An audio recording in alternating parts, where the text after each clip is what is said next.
Hello class, today we're going to talk about muscle fiber types and maybe answer the question, why are some people more suited to explosive events like sprinting and others like more endurance-based events? So we can graph the forces that muscles generate on what's called a time tension curve with tension on the y-axis and time on the x-axis.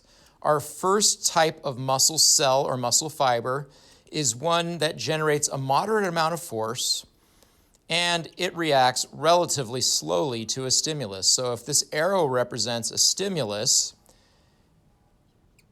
and then that flat line is the time it takes to react to the stimulus, and then the peak is the amount of force that it generates, and the horizontal distance that it spread represents the total time it takes to do the contraction. So that is what we call a type 1 fiber or a slow twitch fiber.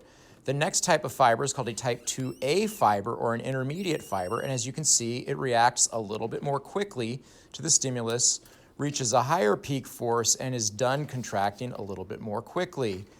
The third type of fiber is going to be called a type 2B fiber, otherwise known as a fast twitch fiber. And that reacts very quickly to the stimulus, reaches peak force very quickly, and reaches a much higher peak force. So you can see fast, intermediate, and slow twitch. Now, the blue is sometimes also called fast oxidative because it's better at generating ATP using oxygen, and the green is sometimes called fast glycolytic because it relies more heavily on glycolysis.